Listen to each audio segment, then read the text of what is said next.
Hello and welcome to episode 8 of Let's Play the Banner Saga. We're back with Team Rook. Do we need to visit the market? So look at the market. So level 3. Can I see the stats? Oh, okay. A heavy pommel adds a little weight to your weapon. Knockback on strength.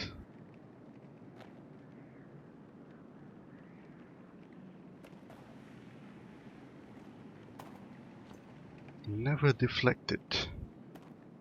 Plus 10% crit chance.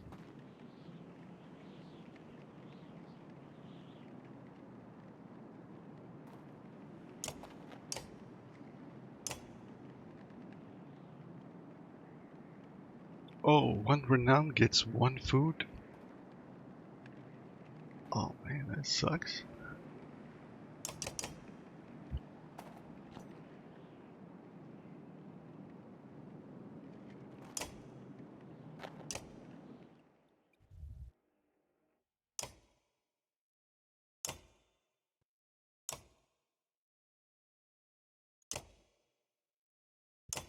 Let's promote Ejo.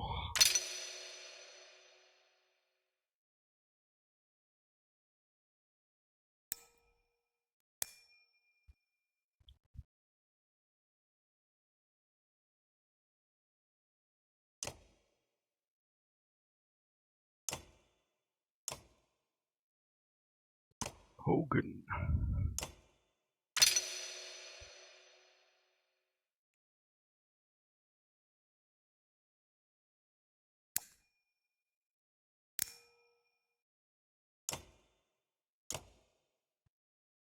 Odd leave. How the hell was she able to kill somebody? She killed 2 people? Alright then.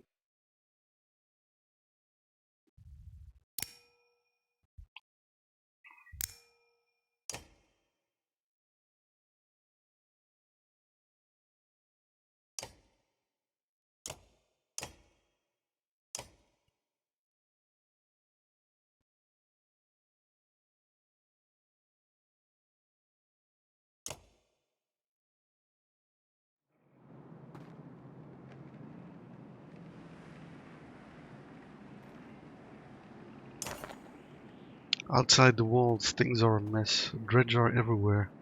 Fortunately, they're going around the hill on which Frostfiller sits, heading south, and show little interest in following as you cross into the wastes. You're finally free of Frostfiller, but find yourself facing new problems. You hope that whoever Ivor knows at Wormtoe is willing to help.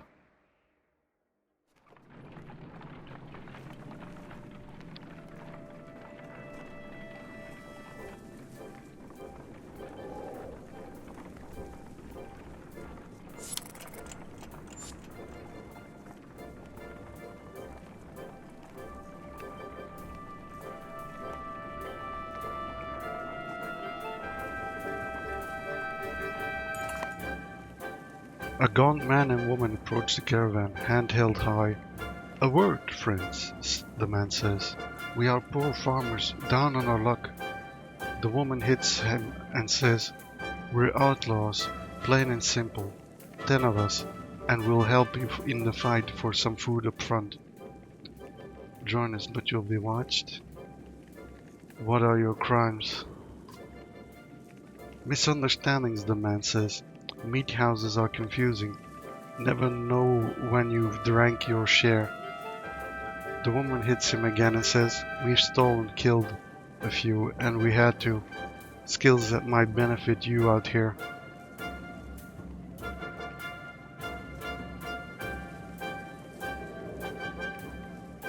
I don't know about this.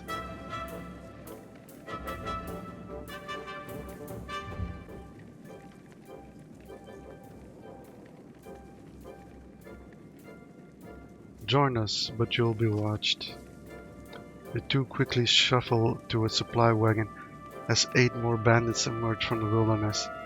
They gorge themselves on salted fish and cheese. taking time to thank everyone. After eating, they politely keep to themselves.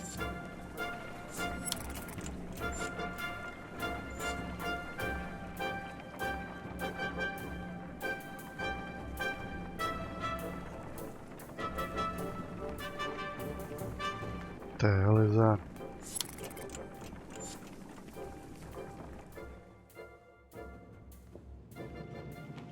Another godstone?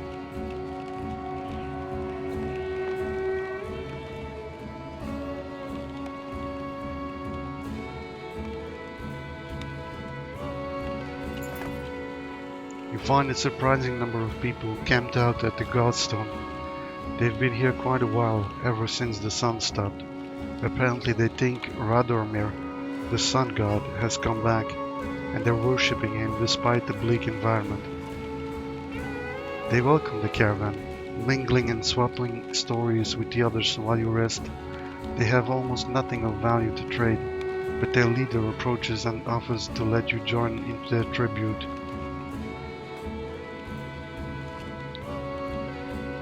Declines and inspect the godstone before leaving.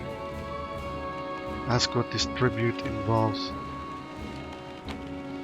Golden Fairy, someone says, showing you a golden liquid in a silver bowl. He places some on his chest, which almost sounds like it's sizzling, and explains, though clenched teeth, it's a gift from the sun god, an oil that burns like the sun and lets them see things clearly.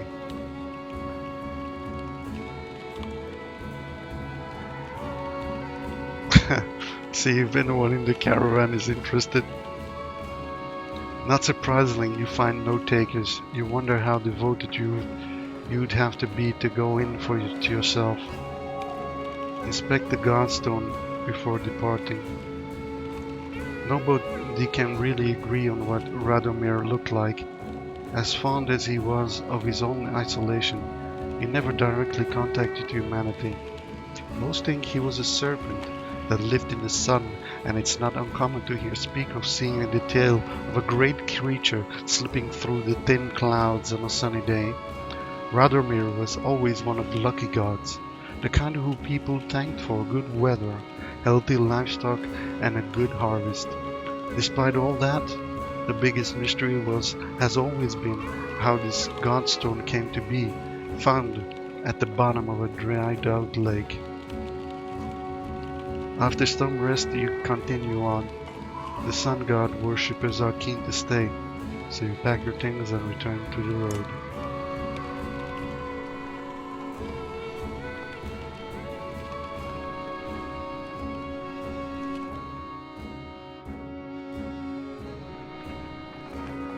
Let's make camp for a second.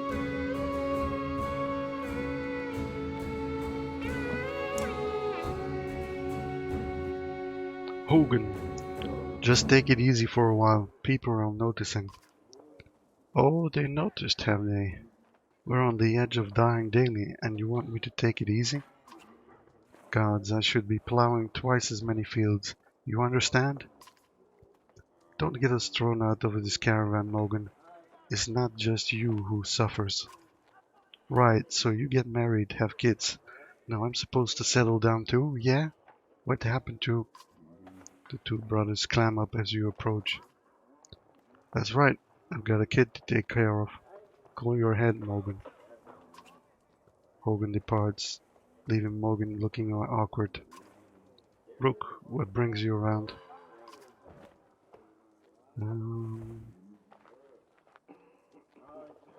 I just heard yelling, came to check it out. You come running every time you hear yelling? Must be why you look so tired. Look, it's not secret. I like women, Rook. They like me. They like the scar. Forget it. Listen, all is dead. Every night half the caravan cries itself to sleep. Pathetic. Come on, Rook, be honest. This is good living. Half the world just tilling soil till they keel over. What kind of life is that? We're lucky. You could go your whole life with no goals, no purpose, nothing to fight against but boredom and hunger. I'm glad for all of this. I get what you're saying. Look at all, look at it like this. We're fighting to the death almost every day, yeah? You can curl up in a little ball of fear. You can go hide in the woods, eating nuts and appreciating leaves or some nonsense. Or you can enjoy the struggle. Know which one to I pick. Anyway, just so you know, I never go for a lad, promise you that, or odd leaf. All yours. Appreciate it, Morgan. You depart unsure whether your opinion of Morgan changed for the better or the worse.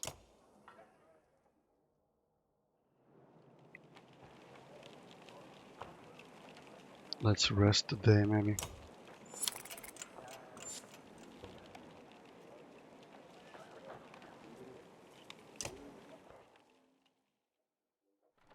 I have a feeling this is gonna be something.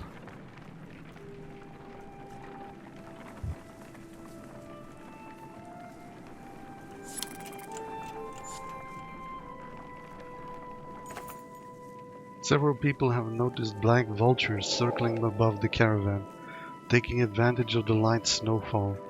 They pose no threat, but they have a visible impact on the mood of your clansmen. The next time you look back, Oddleif is firing arrows into the air, which nearly tags the birds once or twice. "Get lost! No dead down here!" she shouts, to nobody in particular.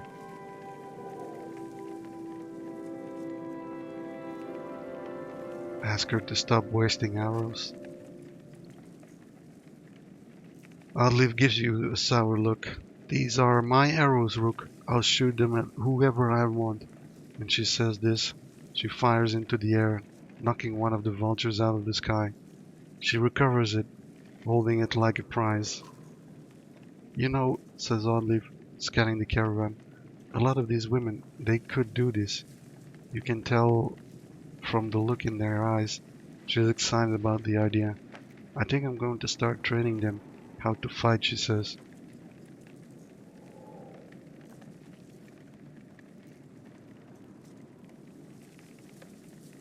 Try to keep her expectations in check. "It's a good idea," you tell her. "Just don't expect everyone to be a crack shot like you, Odd." She smiles, and you know from experience that she's going to try to outdo your expectations. "We'll see, won't we?" she says, heading off to talk with some of the women in the caravan.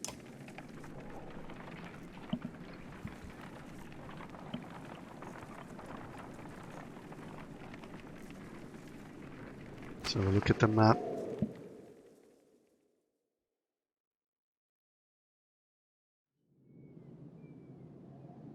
Okay, we're not that far away from where I'm to, it seems.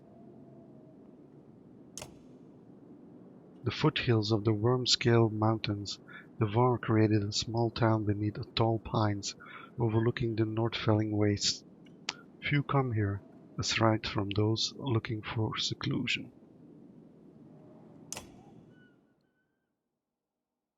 Alright, let's try to push a little bit further before we take another rest. Okay, we need to rest.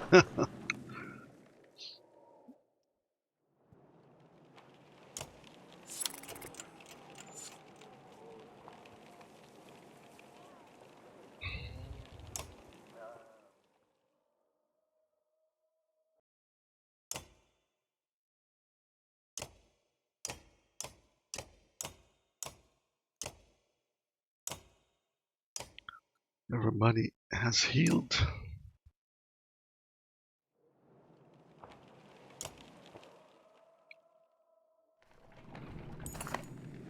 Harsh words from one mother to another draw the attention of the entire caravan.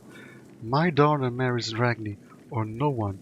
That reed-thin tramp you call a daughter won't provide sons." The insulted mother bares her teeth, ready to attack.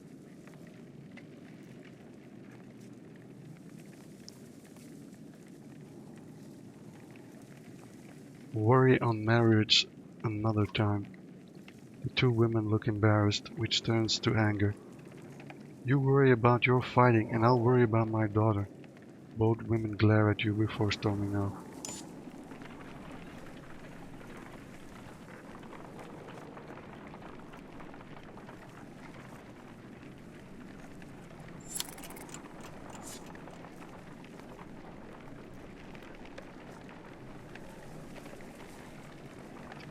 Ugh, 4 days left. A mother's screams flood the caravan. Her daughter lies dead in a tent.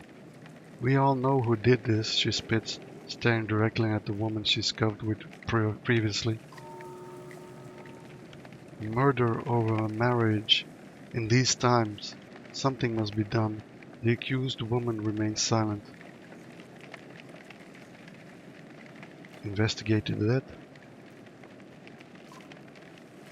A healer joins you in inspecting the young girl's corpse. An old infection, says the healer. No punctures, no choking, no poison. She died of disease. You report the news to the caravan. The mother admits that she has always known her daughter was ill, and everyone moves on.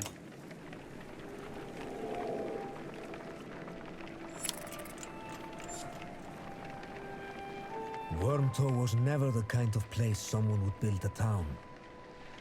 Fittingly, the Var living here aren't known for welcoming visitors with open arms.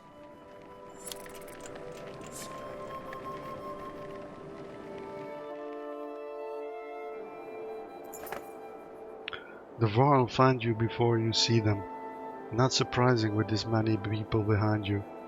With weapons drawn, they demand to know why you are here, but back down when Ivor tells them he's come to see someone named Krummer. Krummer. Well, I'll be damned. Krummer. It's been a long time. Yes, it has. So what brings you? It brings Ingvar to Wormtow, with his very own village of humans. Bad news. Dredger coming down from the north. We barely made it this far. That is dire news. Come on, we have food. We'll discuss more in the meat house. As you follow the old Varl into their meager town, you catch him quietly saying, "If it were anyone else."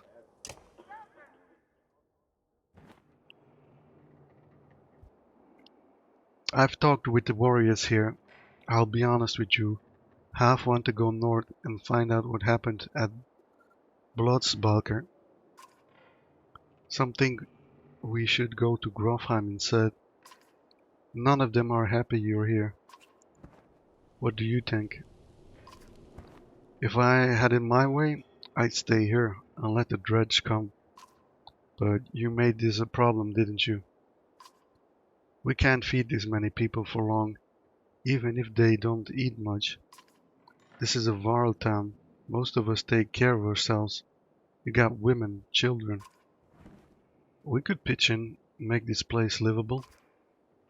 It doesn't work like that. These Varl are here to get away from civilization, not make one. It's Krummer's call. It won't be long before Dredge are here too.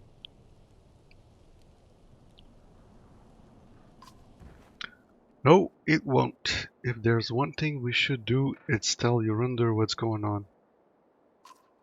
Who's Yorunder? Varl King. Well, as close to one as we have. Ingvar, where'd you find these people? Stay here and rest, but once yours are ready to go, we do. I'm going to see off those who want to head north. But I'll join you to Grofheim.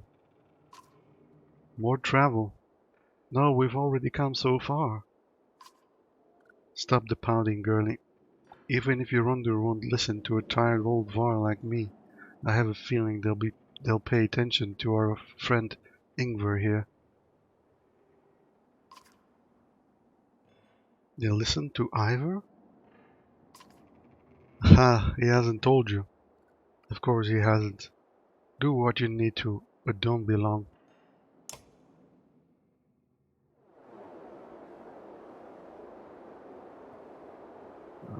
Not sure why we should continue talking to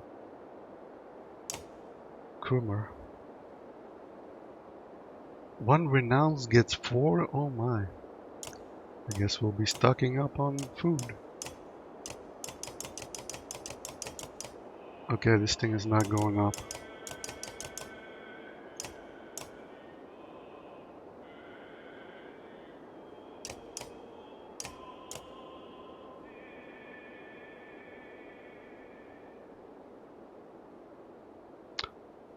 Two arm Northling, but we need level 3.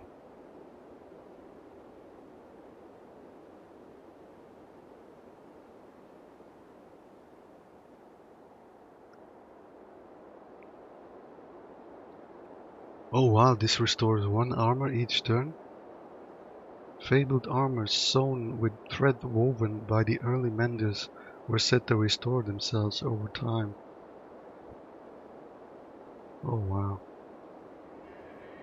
The silver locket reveals a tuft of white fur that must have been precious to its owners. To will, to break.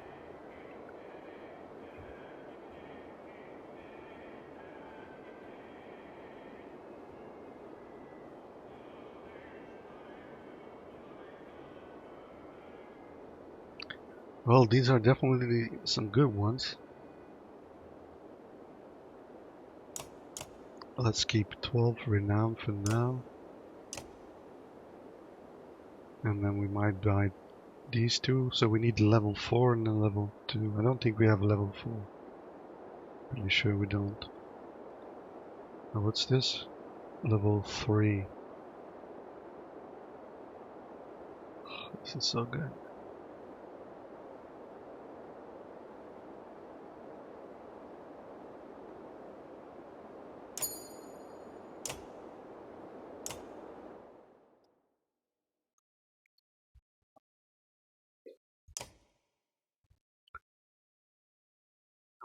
I'm guessing we shouldn't put too much stats into this guy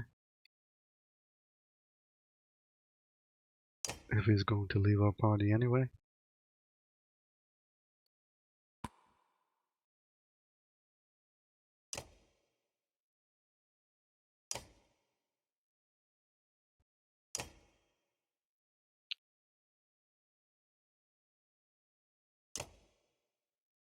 What's this again? Oh, it's a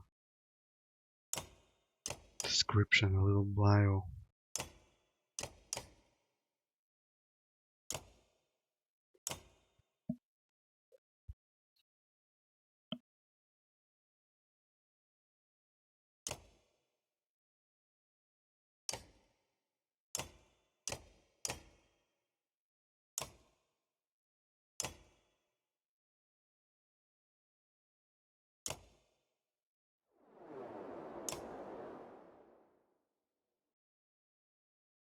Oh, that's not what I wanted to do. I want to go back to the market.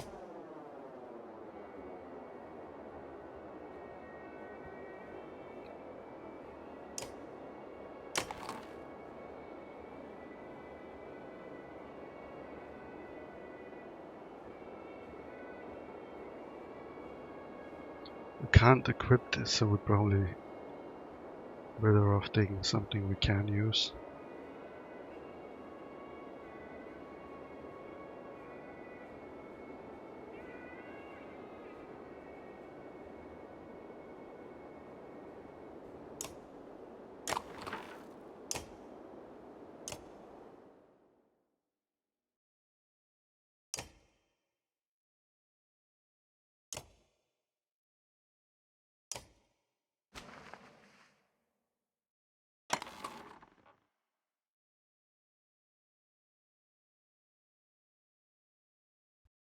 Doesn't add to this value right here.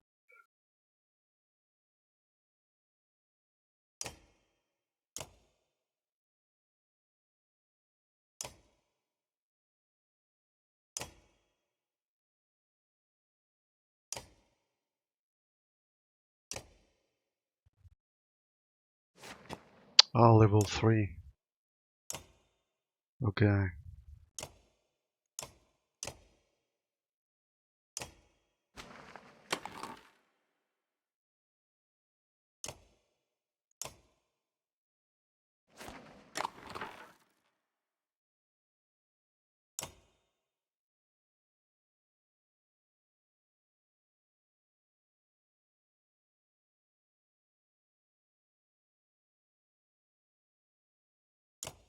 Okay.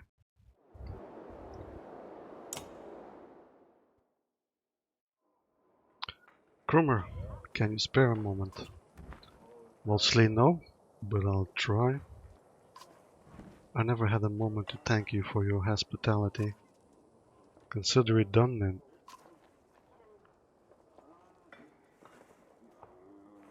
So who is Ingvar? I'm not surprised he never told you. I'm just surprised he can stand being around anyone at all. Your friend was one of us long ago. I mean the dredge bashing type. He was called Ingvar then.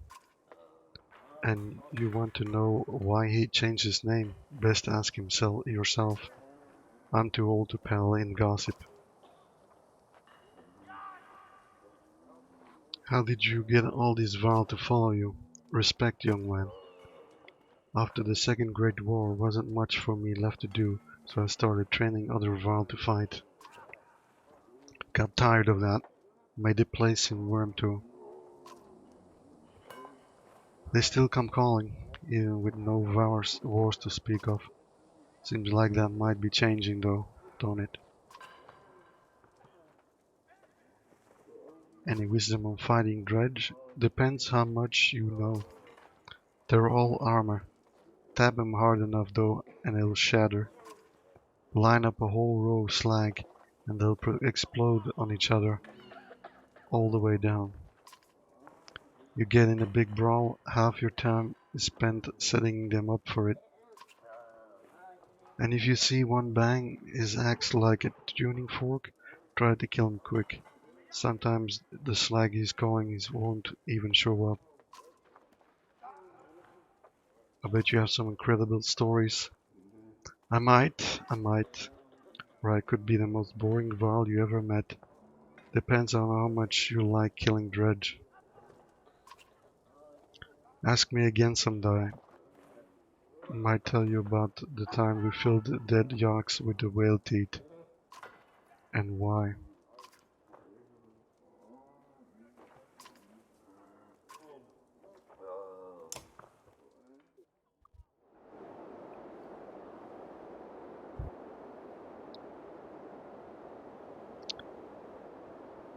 What's this? Rest. Should know. Rest.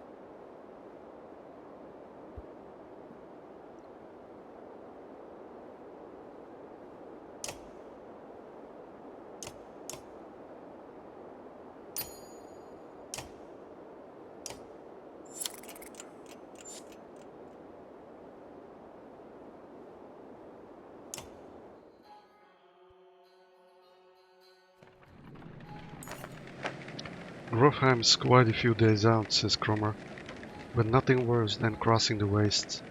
I imagine if there's anywhere you might be safe from dredge, it's there. You steel yourself for another long march, and half the town of Wormtow joins you.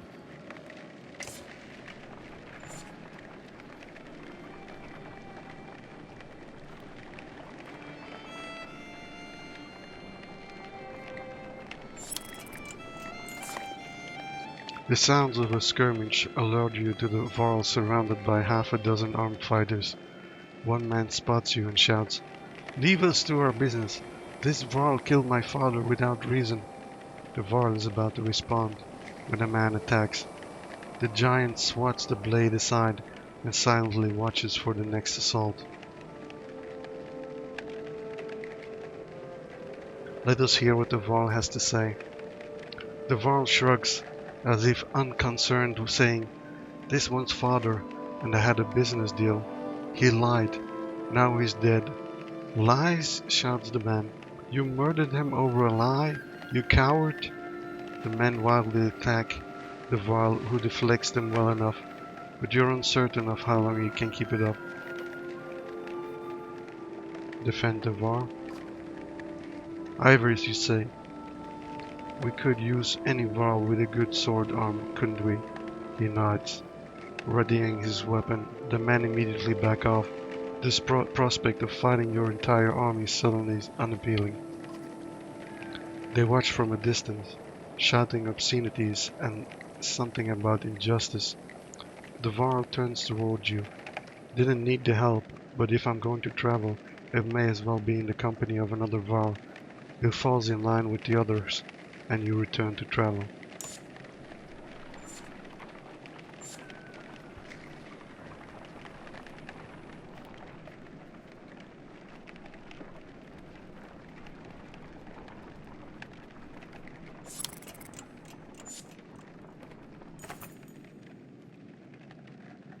The caravan consists of more clansmen than you ever expected. Accusations of stolen chickens, missing heirlooms, and concerns over their daughter's virtues are the sort of things you hear relentlessly. Even fighters complain of spreading too thin to protect everyone.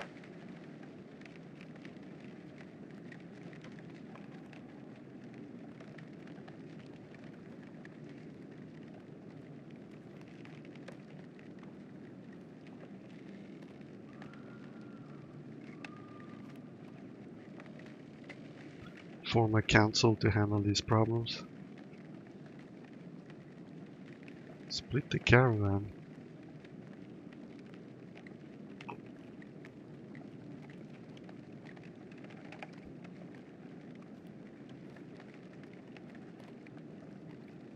As form a council, you select a few older members to solve everyday issues, but infighting neuters their progress. Other members feel they could do a better job. Ultimately, while it buys some time, the council dissolves, tired of the thankless and demanding work.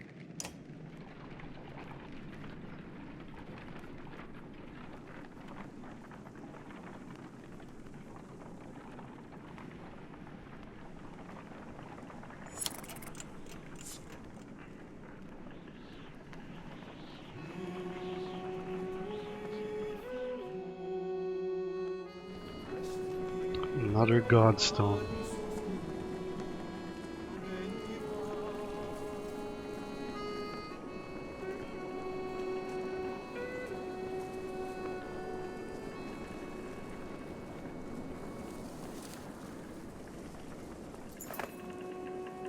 The godstone of Marek looms into view. Upon it carved a great ocean beast. Jagged stones jut out of the snow like shark fins. It's hard to imagine the Nordfelling wastes being filled with water at one time, but the godstone stands as a reminder of the vast lake it used to look across. A blessing! Shouts one of the men in your caravan, holding up what looks like a silver coin. It's a fish scale, he says, pointing out the rainbow pattern that shows in the sunlight. Soon a curious child has found another hiding in the snow, and then a third is discovered. Perhaps they'll bring us luck, you overhear, and before long the caravan has become obsessed with gathering the shining scales.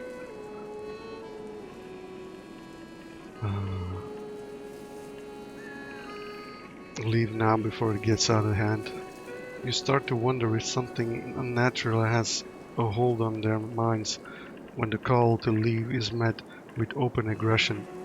Ivor helps you get them moving again, and you wonder how long they would have kept searching if you let them.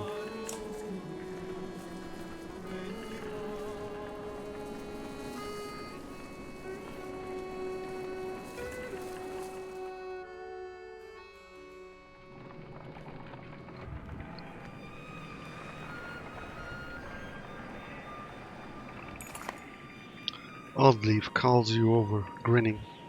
A row of women holding bows of differing age and experience line up before a row of trees in the distance. They fire, doing an impressive job of hitting the trunks. I think they're ready to fill some dredge with feathers. One woman still hasn't shot her arrow. She stands perfectly still. The others watch. Just as the wind shifts, she lets go. Her arrow flies not into one of the trees, but a snow rabbit that had scurried out from the underneath. Dinner, she says, smiling. A group of men from the caravan approach. Listen here, says one. Practice all you want. My wife isn't fighting dredge. The other men agree in chorus. We don't want to see a battlefield full of dead wives and daughters.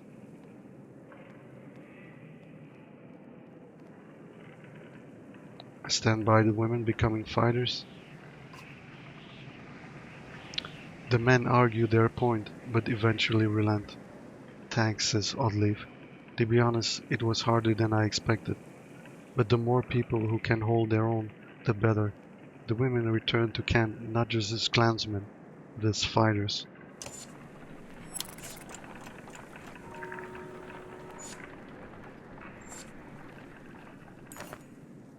Stop! A resolute voice calls from somewhere in front of you. The surrounding terrain comes alive with armed fighters surrounding the caravan. No need for bloodshed, the leader says. Leave a couple of wagons and pretend you never even stopped here.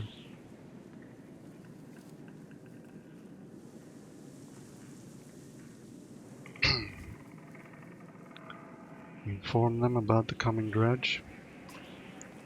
I'm guessing you have no idea the dredge are on their way. If that's the case, friend, says the leader, we need those supplies more than ever. Without even a glance to his men, the attack begins.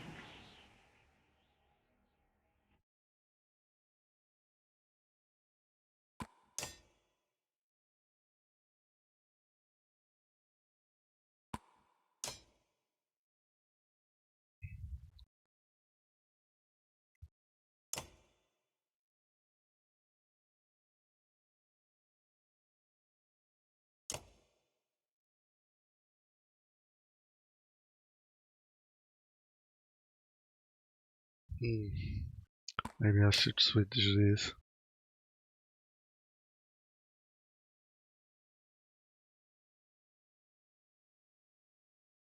To battle.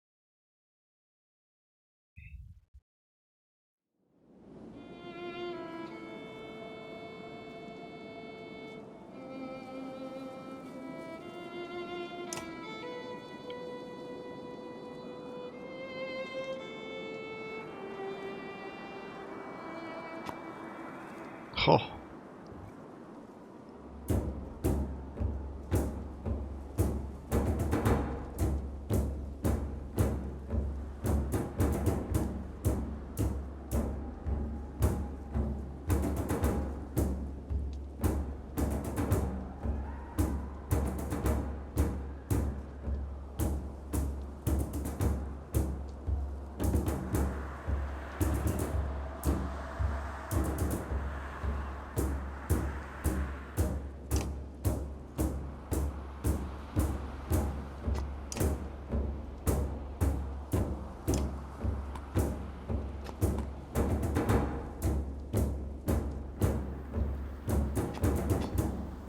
Yeah, you cannot see how far they can move. It's really annoying.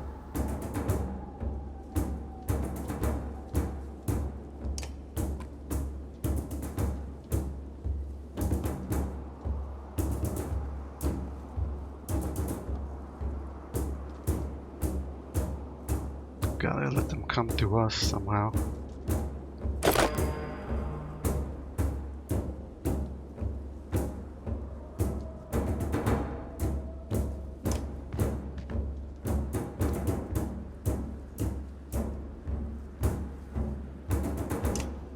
Okay, that was probably not the best thing to do.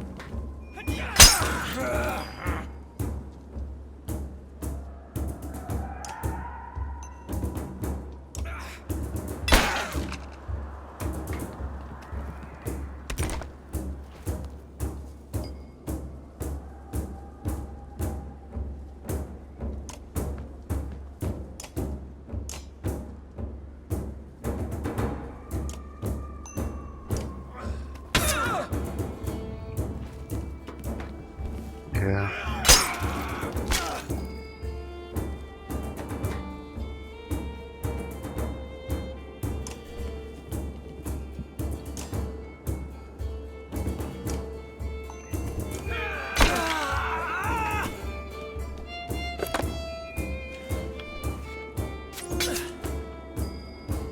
Four damage? What?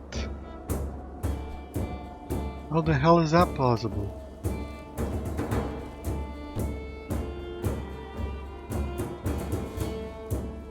What the actual fuck?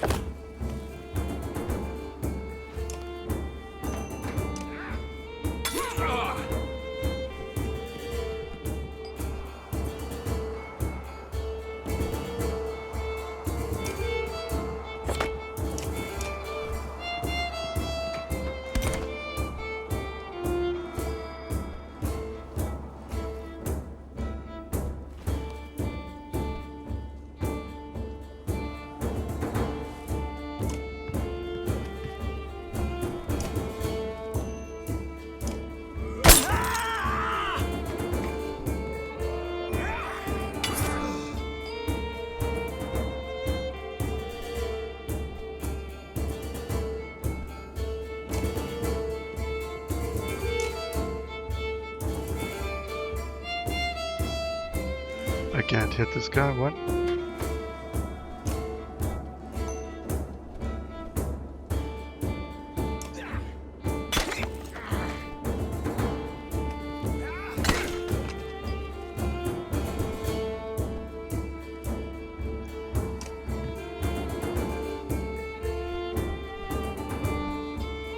The hell is wrong with this guy? Oh, he probably has his stone wall up. Oh. Okay, that's why.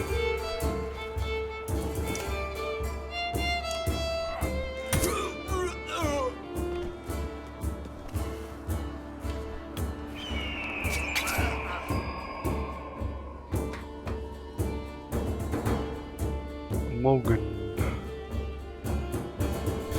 You can't do much anymore.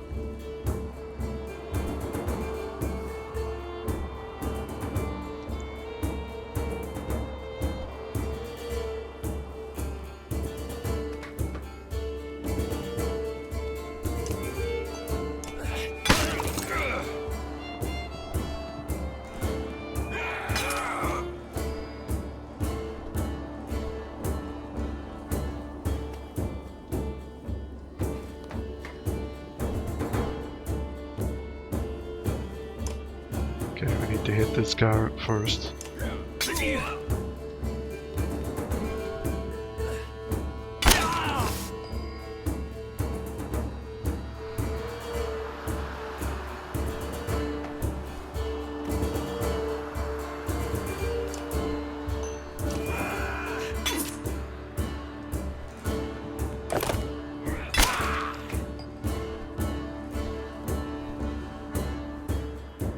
Wow.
Oh, maybe I shouldn't have done that.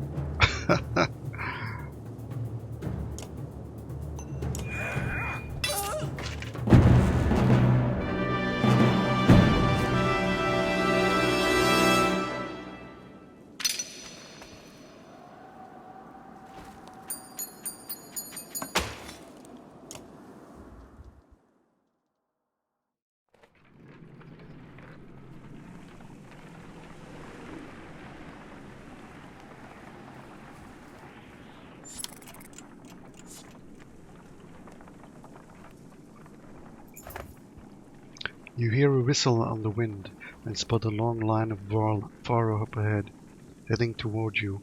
Behind them is a swarm of dredge and a trail of bodies, leading off into the distance. Get down here, barks Crummer.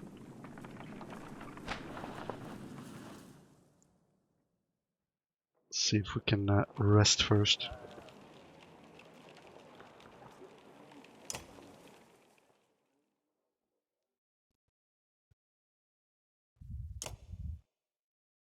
Or is that not gonna do anything for us?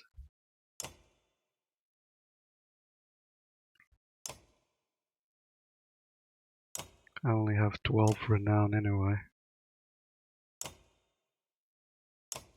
I'm not sure if I should upgrade this guy.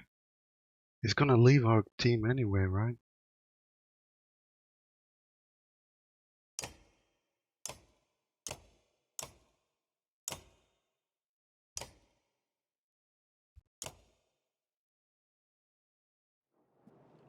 Yeah, we should rest, or at least to get morale a bit higher.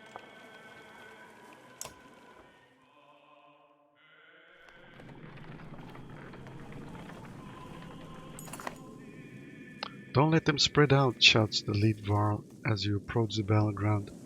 Soon you almost regret finding yourself fighting alongside them, facing off against a daunting number of dredge. There were 116. Okay. Formations.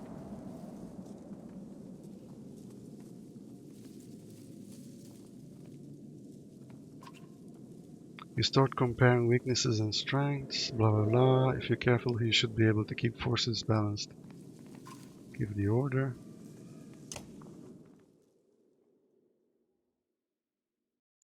Vassals.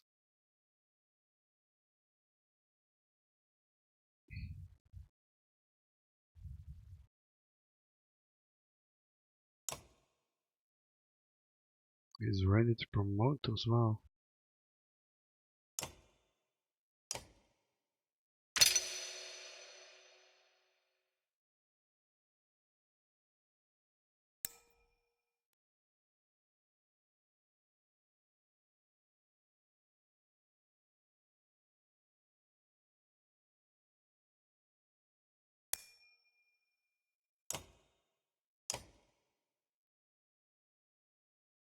Who are we removing then?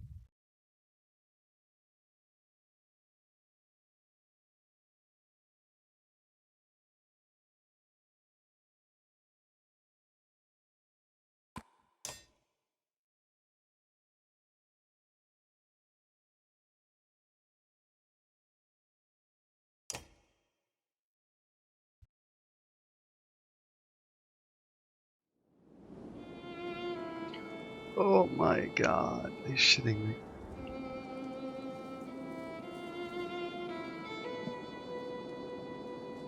Okay.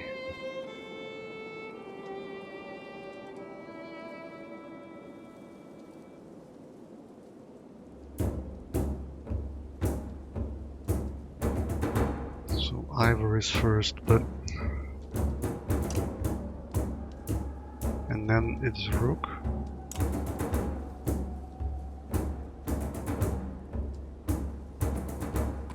Rook can easily get to that guy.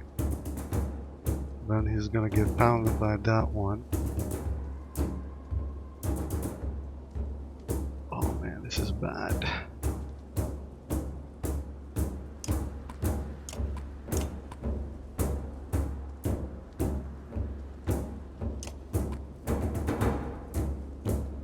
We'll have a one-on-one between these two.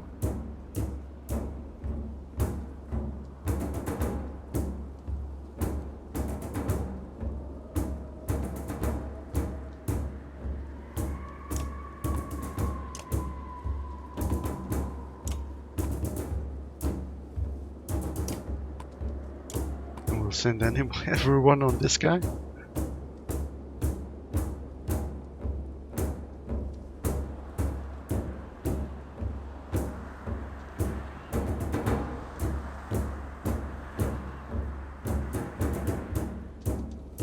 I have no idea what to do here.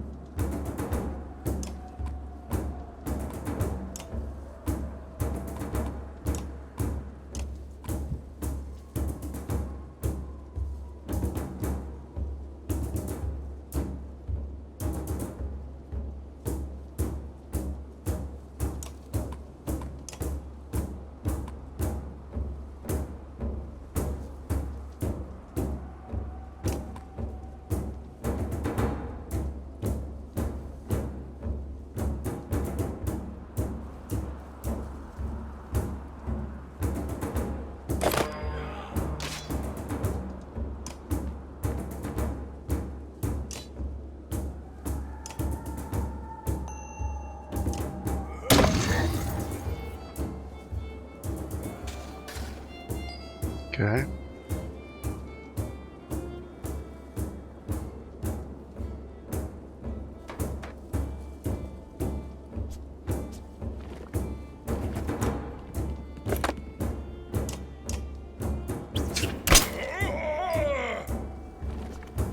What? 4 armor.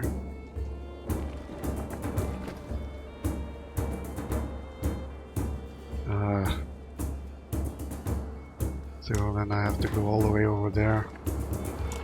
Be out of range.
Bloody flail.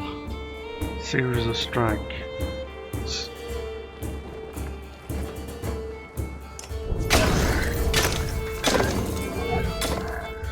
Oh wow, that was good.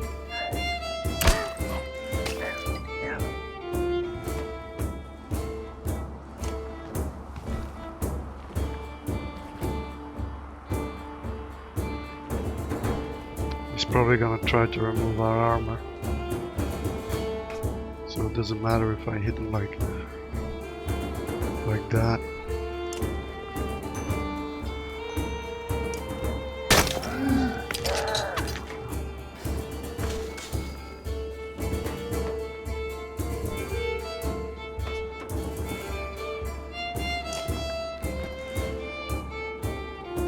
So I can still move one spot back and still get him, right? No, I can't. I can only hit him from here. What if I move? 3, 4.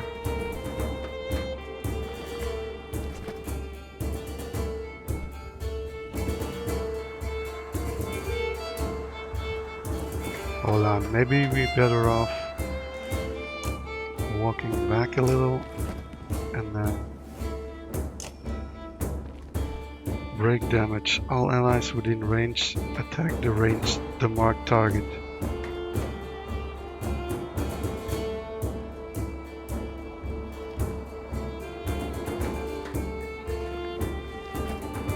Causes 2 break damage. Alright, let's see what that does. Oh, I can't do that. Oh, okay. Never mind.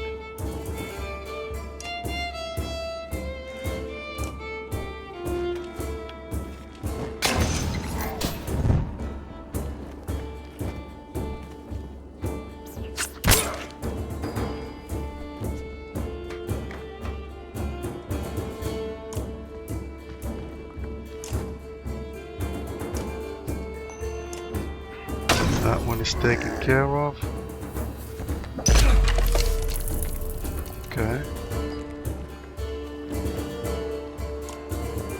Then we are going to jump on this one.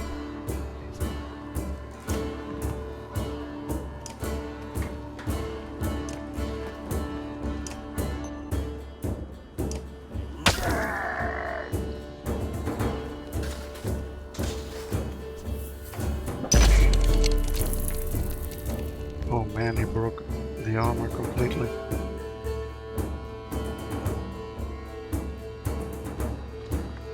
So who's next? This guy. So he should be able to finish him off, right? 1 and then maybe use some willpower. So we should probably start working on this one. Stone wall. Blocks damage to strength and armor for 1 round. Okay.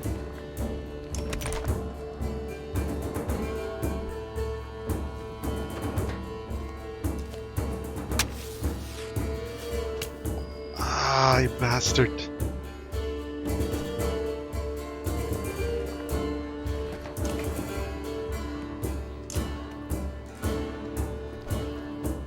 I think we're going for the bloody flail again.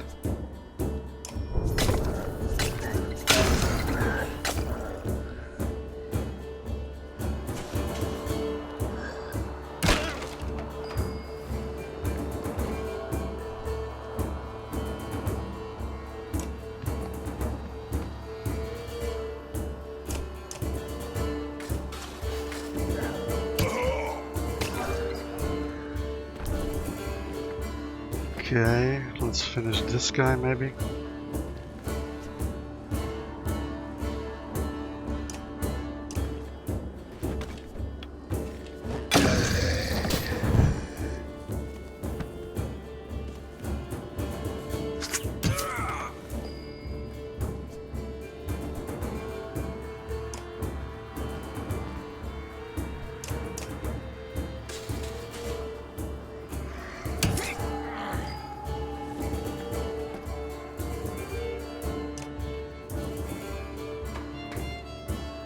Hold on. What if we retreat to let them join in? Hold on, we're gonna move around here and then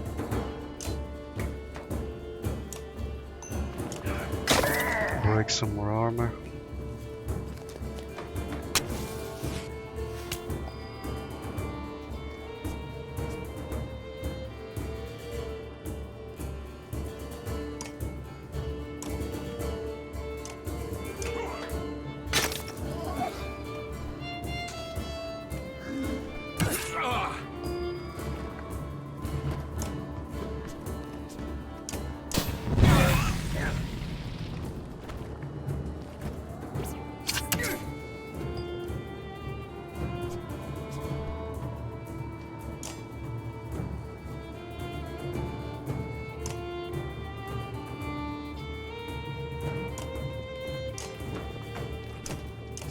Oh, maybe.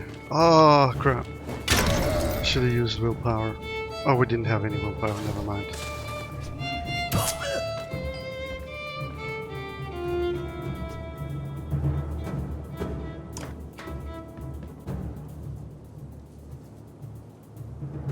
Forge ahead. Select an ally to move forward in initiative. No, I don't need that.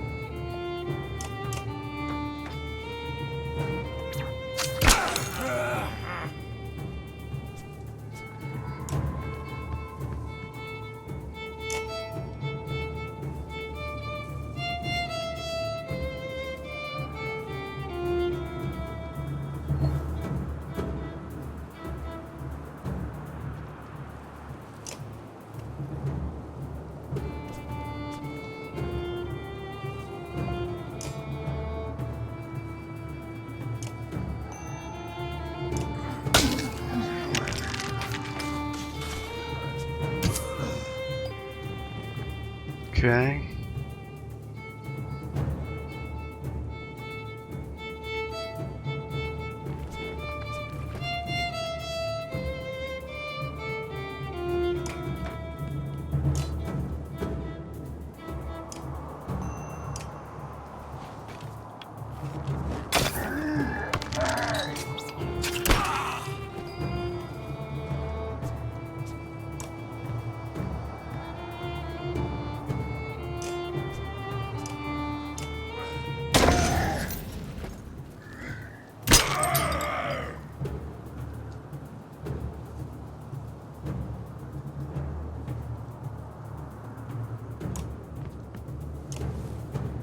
Okay.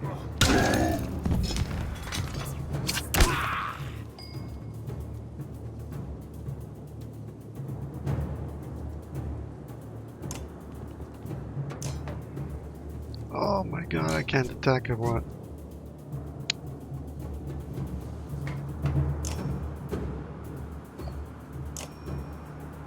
Fuck.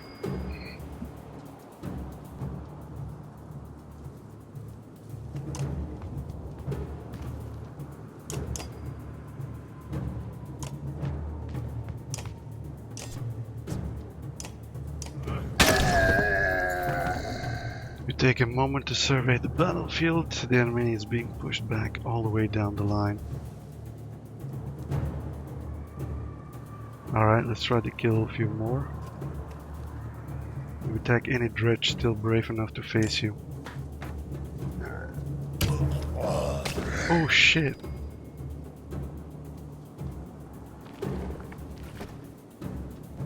Well, that was a bad idea.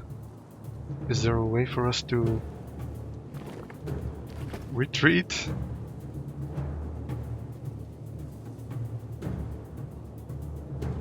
Fuck! I screwed up.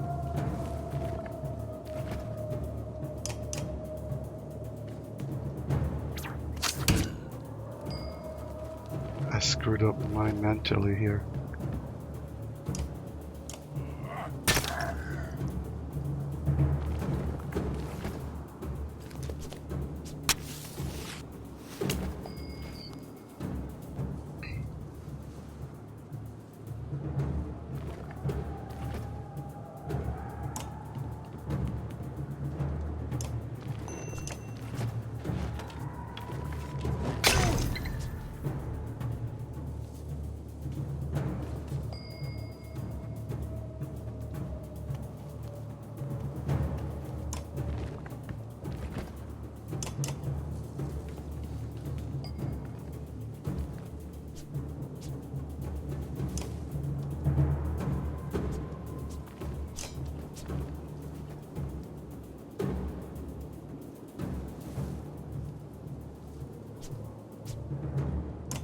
Can't kill him.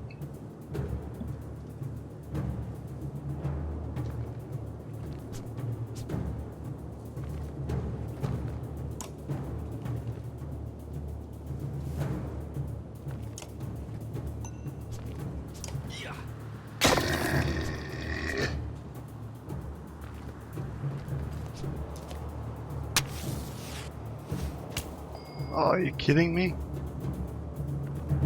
Dude, you got to be kidding me.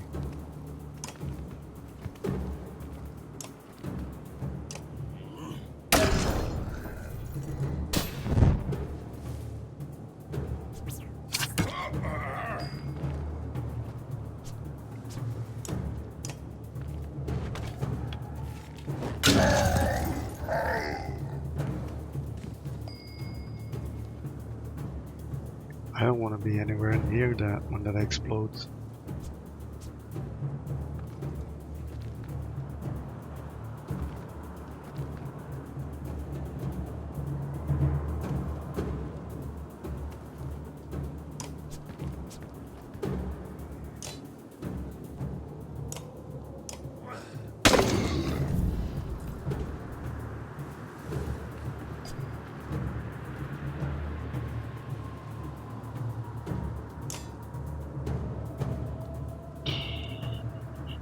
So we need to go over there before we can even hit this guy.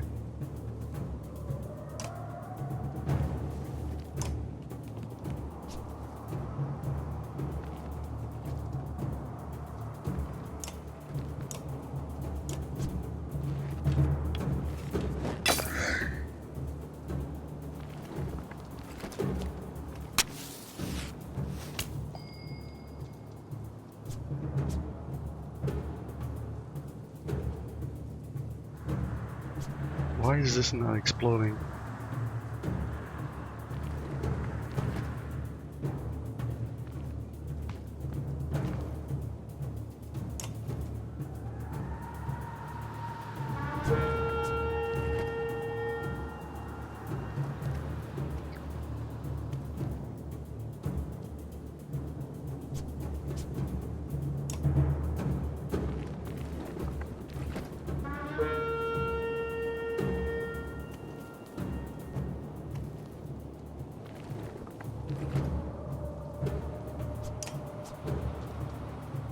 Oh yeah, we have only one exertion. Anyway.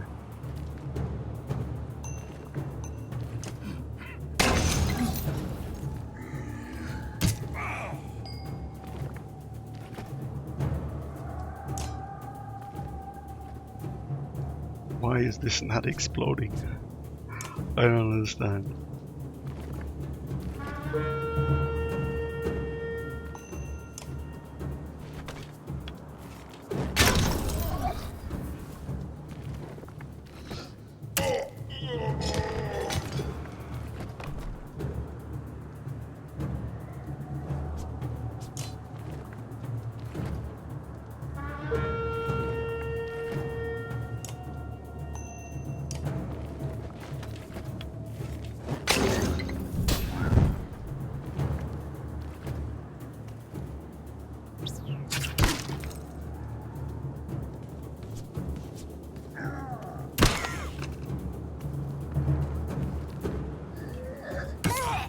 Okay.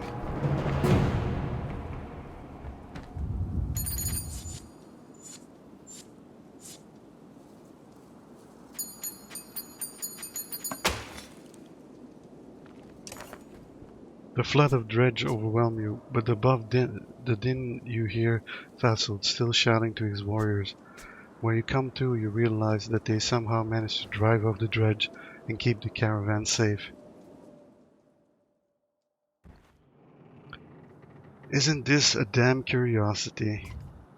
This is the second time I've been sent to find a Varl who is heading my direction with humans in tow. What are dredge doing up here? Gods, does nobody know what's going on around here? They leveled Grovheim to the ground. We've been losing ground for days. Jorunders is in Einertoft now. They sent me to gather Krumer and the rest from Wormtow when we ran across this bunch of slag, and there's a lot more where they came from. Is this all the Varl you got, Krumer? What have you been doing? Eating each other? Many went to Blodsbalker. Are you telling me Grovheim is completely gone? And Wagner is dead. Slag on our heels. The Varl you sent of north are probably dead. The world's ending. Come on, this is old news. We're gathering in Arnartoft. That's where we need to go right now. Wait. Vassal takes a long moment to look out over the caravan of women and children behind you. Not them.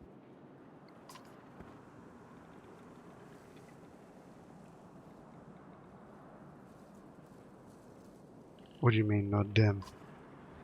Unless you're a king or a mender, humans don't step foot in Einertoft. Now isn't the time for this discussion. Damn it, Fasold, who cares about that? What in the depths happened at Grovheim? Before Fasold can reply, a low rumble grabs your attention, growing louder by the moment.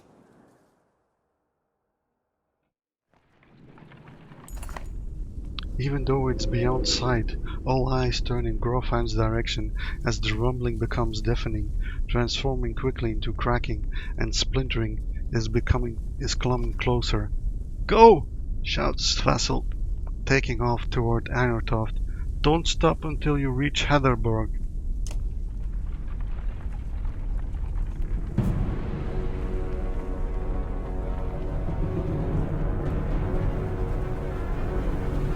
What the?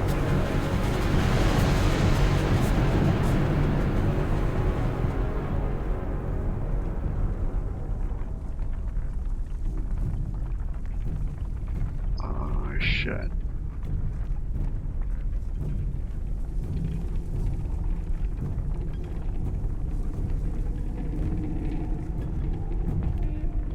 Another Godstone? I think we could use a prayer by now.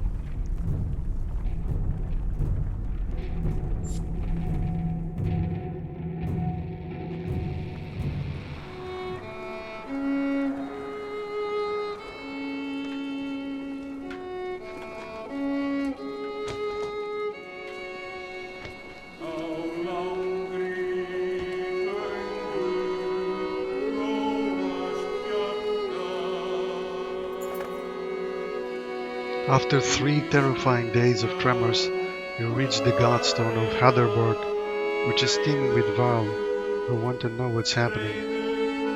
Others busily mend makeshift defenses set up around the godstone of Hatherberg, creator of the Varl.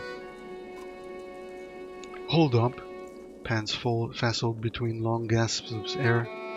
We're going to have to talk.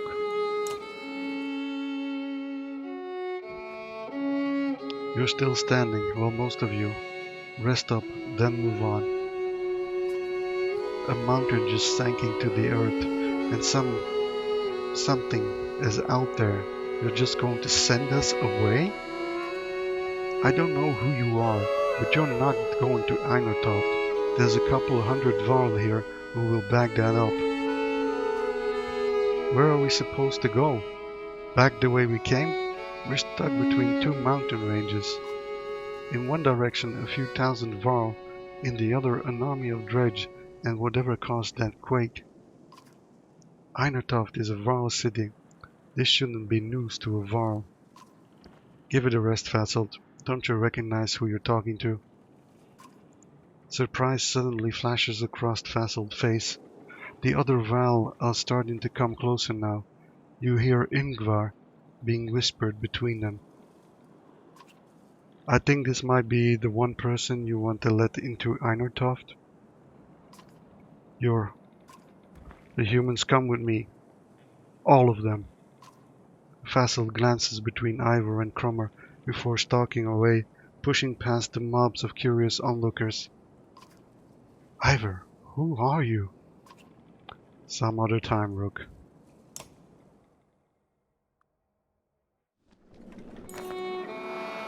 You spend the rest of the day recovering. Varl come and go in packs, and most of them chatter.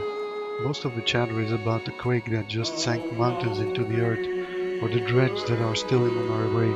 You hear rumors that a massive chasm has opened where the earth split.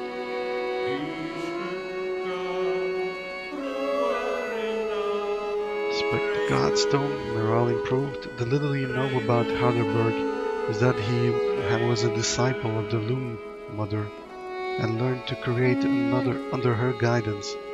He created a few beasts but soon became bored with simple animals and began combining man and beast, ending up with Varl. That's the myth, anyway. One thing is certain, each Varl alive today was created by Hatherberg, and now the god is dead. The Varl here now are the last ones that will ever exist. A profound sadness washes over you. Krummer is already here. It's good to pay respects, he says, and you both stand there in silence. Give this to Ingvar, he says, turning to leave. It was once his, and that stubborn ass refuses to take it back. Krummer hands you a massive studded belt. Suddenly there's a lot of activity. Words come from below to retreat to the next village over, and you soon see why. A black shadow is sweeping down the valley from the direction of Grovheim, where the quake, or whatever caused it, has obliterated the mountainside. On closer inspection, it's a veritable ocean of dredge, more than you imagine possible. In their midst is a towering giant of a dredge, blood red from head to toe. You gather your things in short order and join a good many Varl, leaving the Godstone behind.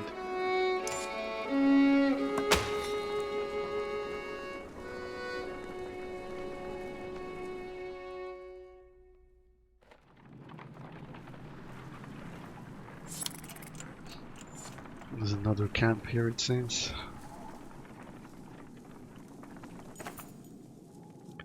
Thieving bastards, you awaken to hear. The small band of outlaws had previously joined the caravan, made off with a substantial number of supplies while everyone slept, a watchman tells you. Why in the depths were they allowed to join to begin with?